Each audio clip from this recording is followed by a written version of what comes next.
Shalom Bapak Ibu dan Saudara yang kekasih di dalam Tuhan.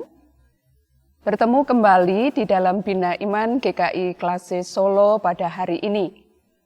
Kita akan bersama-sama merenungkan Sabda Tuhan, namun sebelumnya mari kita satu di dalam hati, kita berdoa.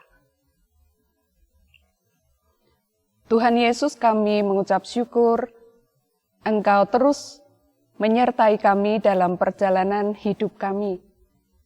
Engkau memberikan kepada kami kekuatan di tengah segala kelemahan dan keterbatasan kami. Engkau mencukupkan apa yang kami perlukan. Engkau menyediakan jauh lebih daripada apa yang kami minta kepada Tuhan. Bapa, kami bersyukur untuk segala yang Tuhan buat dalam hidup kami. Dan pada kesempatan ini ya Allah, kami mau bersama merenungkan sabda Tuhan.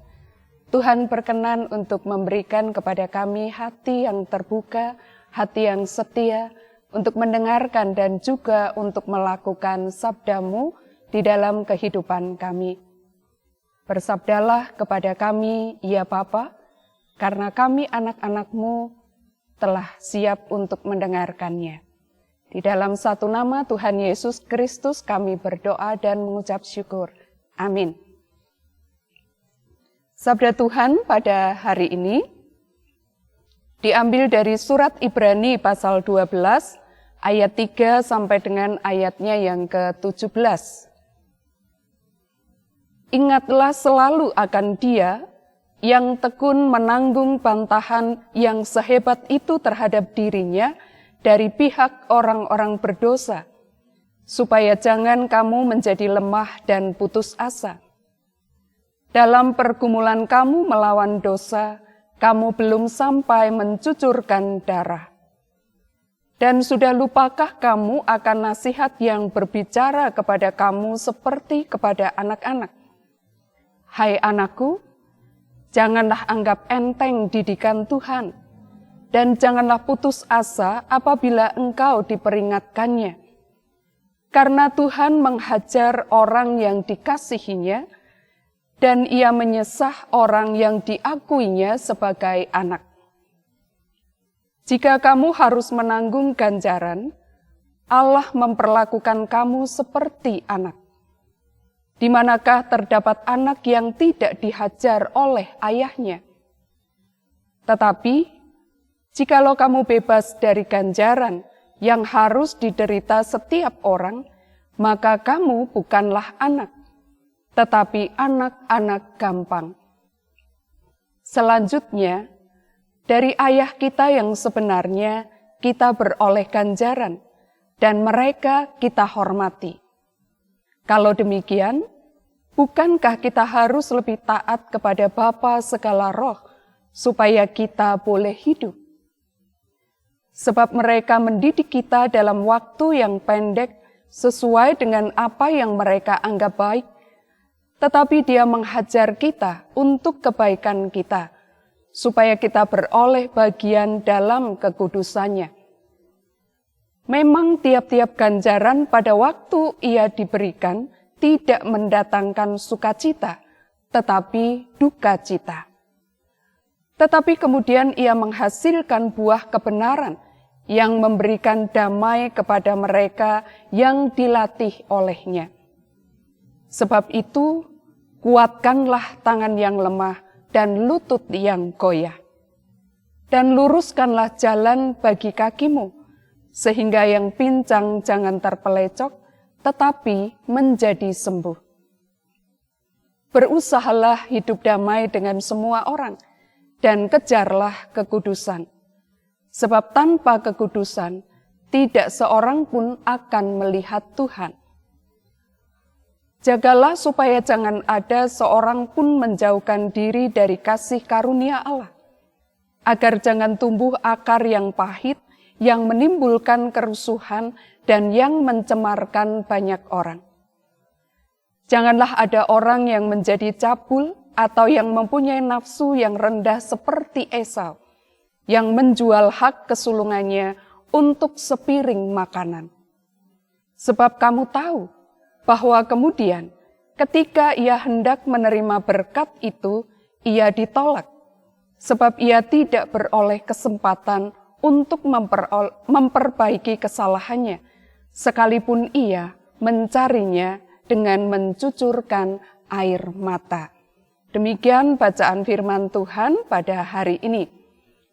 Bapak, Ibu, dan saudara-saudara yang dikasihi Tuhan, jika kita adalah seorang anak, mungkin kita masih ingat apa reaksi kita, bagaimana respon kita ketika orang tua kita marah kepada kita, ketika orang tua kita menegur kita, atau bahkan sampai orang tua kita mungkin mencubit kita, mungkin memukul kita. Sebagai seorang anak yang menerima perlakuan orang tua seperti itu, kerap kali kita langsung berpikir bahwa orang tua kita tidak baik, orang tua kita tidak sayang kepada kita, karena marah kepada kita, karena mencubit kita, karena memukul kita. Sekalipun terkadang orang tua menjelaskan alasannya, mengapa orang tua marah kepada kita, mengapa orang tua menegur kita, memperlihatkan kepada kita, menunjukkan kita bahwa apa yang kita katakan, bahwa apa yang kita lakukan adalah hal yang tidak benar. Tetapi kita tidak menerima. Tetap saja kita berpikir bahwa orang tua kita tidak sayang kepada kita. Sebagai orang tua, kadangkala kita pun juga dengan penuh pertimbangan ketika kita sampai akan mencubit anak, memukul anak, jangankan sampai mencubit. Untuk marah saja, orang tua harus mempertimbangkan, melihat situasi dan kondisi, jangan sampai apa yang dilakukan itu melukai anak-anak. Tetapi toh pada akhirnya, sekalipun agak terpaksa melakukannya, namun orang tua melakukan itu. Mengapa orang tua melakukannya? Tidak lain dan tidak bukan. Karena orang tua sangat mengasihi anaknya. Sehingga tidak membiarkan anaknya itu terus melakukan kesalahan yang terulang, dan terulang. Orang tua tidak pernah menginginkan, mengharapkan, menghendaki anaknya itu melakukan perbuatan-perbuatan yang akan berdampak buruk, baik bagi dirinya maupun juga bagi orang-orang yang ada di sekelilingnya. Karena itu, walaupun dengan hati yang berat, namun tetaplah orang tua mengingatkan, kalau anaknya itu masih terus-menerus melakukannya, bahkan juga harus ada tindakan-tindakan mencubit atau memukul. Bapak, Ibu, dan saudara-saudara yang dikasihi Tuhan, di dalam surat Ibrani yang kita baca tadi, penulis surat Ibrani juga berbicara pada ayatnya yang kelima. Hai anakku, janganlah anggap enteng didikan Tuhan, dan janganlah putus asa apabila engkau diperingatkannya, karena Tuhan menghajar orang yang dikasihinya, dan ia menyesah orang yang diakuinya sebagai anak. Tuhan juga membuat kita menjadi pribadi yang memiliki karakter seperti kita. Sebab itu jikalau di dalam perjalanan kehidupan kita sebagai anak-anak Tuhan, yang mestinya kita hidup, mata kita tertuju kepada Yesus, kita ini bertekun di dalam iman, kita ini terus berlomba di dalam kehidupan kita menjadi pribadi yang lebih berkenan di hadapan Tuhan, setia kepada Tuhan. Tetapi terkadang kita ini anak yang tidak mendengar nasihat dari orang tua. Anak yang kadang-kadang tidak peduli ketika kita ini sudah ditegur. Sehingga kerap kali ada didikan-didikan yang Tuhan berikan kepada kita. Di dalam firman Tuhan ini kita diingatkan, jangan kita putus asa, jangan kita marah, jangan kita berpikir buruk kepada Tuhan. Manakala Tuhan menghajar kita, manakala Tuhan mendidik kita. Kalau Tuhan masih melakukannya kepada kita, itu adalah karena kasih-Nya kepada kita. Dan itu adalah karena kita ini diakui sebagai anak-anak Tuhan. Anak yang selayaknya berkarakter seperti Bapaknya. Anak yang selayaknya memiliki sikap hidup seperti orang tuanya. Dan Bapa tidak berkenan ketika kita hidup jauh dari kebenaran yang Tuhan ajarkan. Tuhan menghendaki untuk kita terus setia di dalam iman kita. Jika kita membaca pada ayat yang pertama, di sana dikatakan bahwa ada begitu banyak saksi-saksi iman. Ada begitu banyak tokoh-tokoh di dalam Alkitab yang mereka adalah orang-orang yang hidup di dalam iman kepada Allah. Dan dalam perjalanan iman itu, toh mereka juga tidak selalu ada dalam keadaan yang baik. Mereka juga tidak selalu ada di dalam keadaan yang penuh dengan kesukaan. Berbagai macam perjuangan mereka alami. Tetapi mereka bertekun di dalam iman mereka. Mereka terus berlomba untuk hidup di dalam iman kepada Allah. Mata mereka tertuju kepada Tuhan. Di sana juga dikatakan, marilah kita menanggalkan dosa. Marilah kita menanggalkan beban yang merintangi kita. Kita tidak dibiarkan untuk terus hidup di dalam kehidupan kita yang lama. Di dalam sifat-sifat manusia lama kita. Dan jikalau itu masih kita lakukan, Allah mendidik kita. Allah menegur kita, Allah menghajar kita, Allah mengingatkan kita. Bukan karena Dia benci kepada kita. Bukan karena Dia tidak menyukai kita. Bukan karena Allah tidak sayang kepada kita. Tetapi justru karena kasih-Nya yang begitu besar kepada kita. Sehingga Dia tidak mau kita ini terus hidup di dalam dosa. Terus hidup jauh dari kebenaran. Jangan sampai kita lewat kesempatan. Tidak ada lagi kesempatan untuk kita memperbaiki. Pada ayat-ayat yang terakhir yang kita baca tadi, penulis surat Ibrani mengingatkan jangan sampai kita seperti Esau. Ketika dia ingin mendapatkan kesempatan itu, mendapatkan berkat itu. Sekalipun ia menangis mencucurkan air mata. Tetapi kesempatan itu sudah tidak ada lagi. Bapak, Ibu, dan Saudara yang dikasihi Tuhan, hari ini Tuhan memberikan kepada kita kesempatan sekali lagi. Entah esok kesempatan itu masih ada bagi kita atau tidak.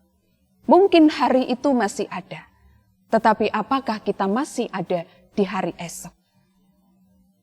Karena itu, jika Tuhan masih memberi kesempatan hari ini, sebagai orang-orang yang sudah dimerdekakan oleh Kristus dari kuasa dosa. Janganlah kita membiarkan diri kita terus diperbudak oleh dosa. Kita ini orang yang sudah bebas.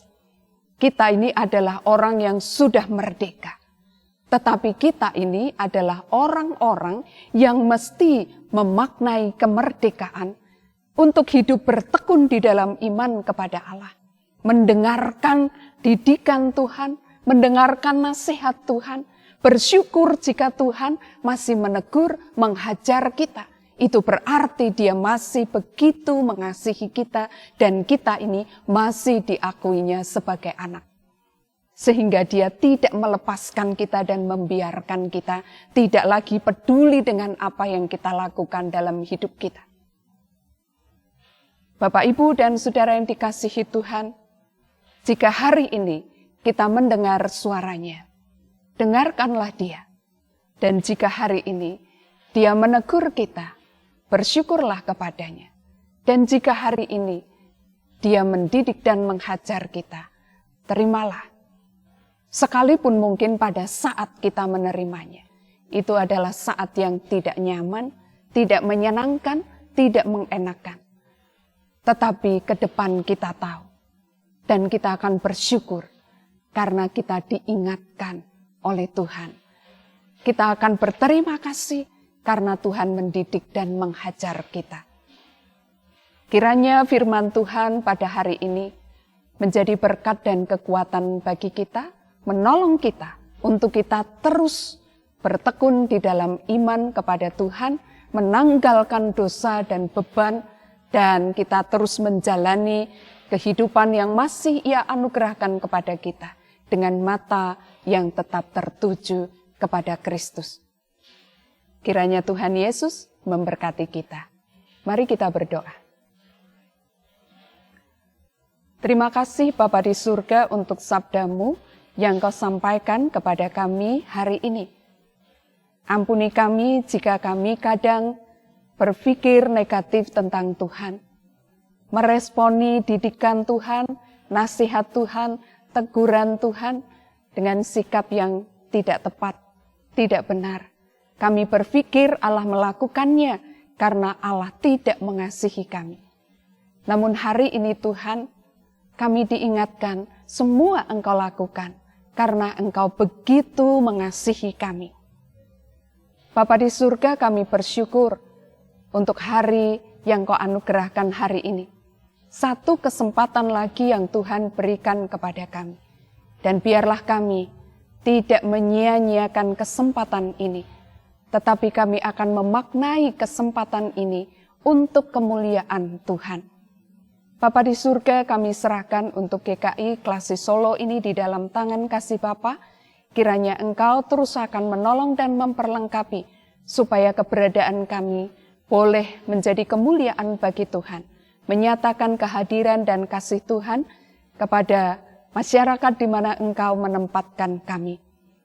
Bapa di surga, kami juga mendoakan untuk saudara-saudara kami yang sedang berada dalam keadaan sakit, yang sedang berduka, yang sedang mengalami berbagai macam persoalan, mungkin dengan pekerjaan mereka, mungkin dengan pendidikan mereka, mungkin juga dengan relasi di tengah keluarga.